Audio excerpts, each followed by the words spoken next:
Baik Bapak Ibu yang sudah tidak sabar menunggu bukakan rekrutmen P3K tahun 2023 khusus untuk P3K guru. Sesi kali ini saya akan berbagi informasi mengenai penempatan guru yang telah lulus passing grade tahun 2021 pada seleksi P3K tahun 2023. Ini adalah harapan besar bagi Bapak Ibu, akan tetapi Bapak Ibu perlu ketahui bahwa tidak semua yang sudah lulus PG tahun 2021 ini akan mendapatkan formasi di tahun 2023 ini. Kemudian, apa nanti langkah atau solusi yang Bapak Ibu bisa lakukan biar bisa lulus seleksi P3K tahun 2023 ini, dan bagaimana nanti sebaran datanya di tiap-tiap provinsi. Saya akan tunjukkan Bapak Ibu. Oke, saya akan awali dulu dengan roadmap ya lulusan ASN P3K. Nah, ini di tahun 2021 kebutuhannya 1 juta sekian. Kemudian formasinya dibuka sebanyak 560.000 sekian karena ini adalah usulan Pemda yang segini. Kemudian yang lulus sebanyak 293. Nah, ini yang menepati formasi. Kemudian di tahun 2022 yang sudah lewat dan sekarang sedang menunggu penerimaan SK, ini formasinya atau kebutuhannya, 781. Ini sisanya setelah ditambah dengan usia pensiun yang di tahun 2022. Nah, karena usulan Pemda, ini hanya dibuka formasi 319.000 sekian untuk di tahun 2022, sedangkan yang lulus dan menempati formasi itu sebanyak 250.000 sekian. Nah, sehingga sisa kebutuhannya agar terpenuhi target 1.244.000 sekian ini di tahun 2023 ini adalah sebanyak 601.000 sekian. Nah, dari jumlah kebutuhan ini, Pemda mengusulkan, ya total Pemda yang mengusulkan hanya 278.000. Sehingga inilah jumlah formasi yang dibuka secara keseluruhan di tahun 2023 ini. Nah, sekarang kita lihat untuk lulusan passing grade tahun 2021. Ini yang di tahun 2022 tersisa 193.000 sekian. Nah, di tahun 2022 ini, seleksi tahun 2022 sudah mendapatkan penempatan sebanyak 131.025. Sehingga di tahun 2023 ini akan dituntaskan sisanya ini sebanyak 62.546. Karena ini yang 383 ini tidak menjadi sasaran. Ya, keterangannya meninggal 64 orang, mengundurkan diri 159, lain-lain 160. Sehingga 383 ini tidak menjadi sasaran penuntasan. Yang menjadi sasaran penuntasan di tahun 2023 ini adalah sebanyak 62.546. Nah, dari 62.000 sekian ini ternyata masih dipilah lagi, Bapak Ibu. Dipilah lagi sebanyak 45.241 ini mapelnya dibutuhkan di sekolahnya atau di daerahnya. Sedangkan yang mapelnya belum dibutuhkan di sekolahnya atau di daerahnya ini sebanyak 17.000 sekian. Nah, ini masih lumayan banyak. Sehingga ini yang saya tadi nyatakan bahwa tidak semua lulusan passing grade tahun 2021 ini akan tuntas atau mendapatkan formasi di tahun 2023 ini. Nah, nanti solusinya akan saya paparkan Bapak Ibu di slide selanjutnya. Kemudian yang mapelnya dibutuhkan di sekolah atau daerahnya ini ternyata dipilah lagi menjadi dua. Yang sudah pasti mendapatkan formasi adalah 36.135.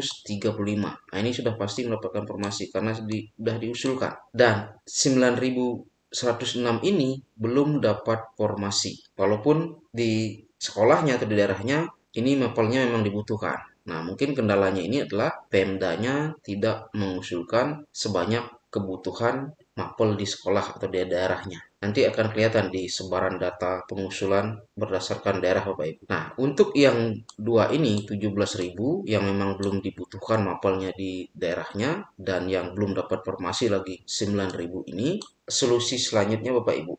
Karena nanti pada saat Bapak Ibu mendaftar atau login, ya saya akan tunjukkan ya. Ini alur pendaftarannya nanti Bapak Ibu. Ini hampir mirip dengan yang alur pendaftaran seleksi tahun 2022. Nah, guru honor sekolah negeri ataupun swasta yang terdaftar di Dapodik, kemudian individu baru yang memiliki sertifikat pendidik maupun guru K2. Nanti sama-sama akan melakukan login di akun SSCSN.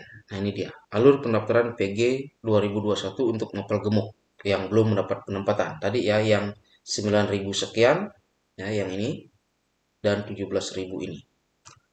Nah, nanti ini alurnya Bapak Ibu. Ketika Bapak Ibu login di SSCSN, ini untuk P1 ya, saya khusus membahas untuk P1 dulu sekarang. Maka nanti akan muncul notif Bapak Ibu belum mendapatkan penempatan. Sehingga di sini pilihannya ada dua, apakah Bapak Ibu menyetujui belum mendapatkan penempatan atau tidak menyetujui. Karena nanti akan ada dua opsi. Ini kasusnya honor di SD, kemudian formasi yang dipilih pada tahun 2021 adalah mapel IPA. Ya, mungkin karena waktu itu kalah persaingan di SD sudah habis formasinya sehingga memilih formasi IPA ke SMP.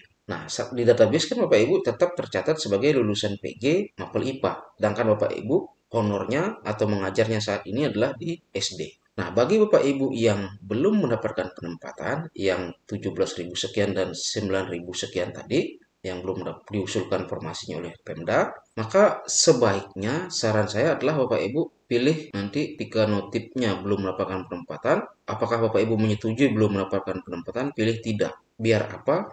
Biar Bapak Ibu bisa turun prioritas ke P2, P3 maupun pelamar umum. Karena kalau memilih iya, maka nanti Bapak Ibu tetap akan menunggu penempatan. Sehingga di tahun 2023 ini sudah otomatis Bapak Ibu tidak bisa lulus P3K karena mapelnya kan tidak dibutuhkan dan tadi memang belum diusulkan oleh Pemda. Nah, ini ada kesempatan kalau misalnya Bapak Ibu mau turun prioritas, maka untuk yang formasi mapel IPA tadi ini ya, kalau mau turun prioritas, maka nanti Bapak Ibu akan diobservasi sesuai dengan tempat tugas ya di SD. Sehingga Bapak Ibu mengikuti tes seleksi kompetensi. Kalau Bapak Ibu lolos, maka nanti otomatis akan mendapat penempatan di tempat tugas Bapak Ibu masing-masing. Tapi ini tetap sih pilihan Bapak Ibu masing-masing lah. Kalau saran saya lebih baik turun prioritas saja tidak apa-apa. Ini terutama bagi Bapak Ibu yang statusnya P2, P3. Karena nanti kan tetap penempatan itu berdasarkan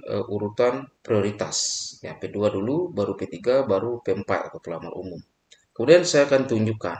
Nah, ini sebaran di masing-masing provinsi. Ini yang di bagian kanan, ini adalah ya ini.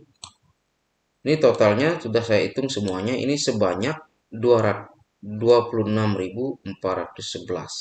Ini belum diusulkan formasinya oleh masing-masing Pemda per provinsi. Sehingga di masing-masing provinsi, ya ini kan nanti akan di masing-masing provinsi tersebut akan tersebar lagi di beberapa kabupaten. Misalnya di Sulbar, itu masih ada 6 PG 2021 yang belum diusulkan formasinya. Di Kaltara ada 5, belum diusulkan formasinya juga. Di Bengkulu ada 50, belum diusulkan formasinya. Dan seterusnya. Nah ini yang banyak sekali kan di Jabar, Jawa Barat.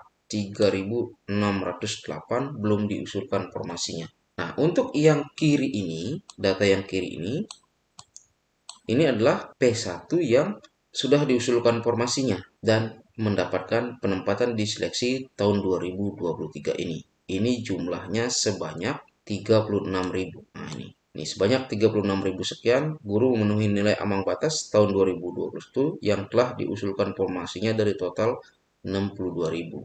Ini di masing-masing wilayah. Ini di Sulbar itu sudah diusulkan 379, sehingga menyisakan 6 belum diusulkan. Kaltara 39, Bengkulu 664, dan seterusnya. Nah ini nanti Bapak Ibu bisa cek baik-baik. Nah, sekali lagi Bapak Ibu, ini ya yang masih banyak sisa P1 yang belum diusulkan formasinya. Saran saya lebih baik Bapak Ibu turun prioritas biar terbuka peluangnya untuk lolos seleksi P3K tahun 2023 ini. Sekian informasi ini Bapak Ibu, semoga bermanfaat. Terima kasih.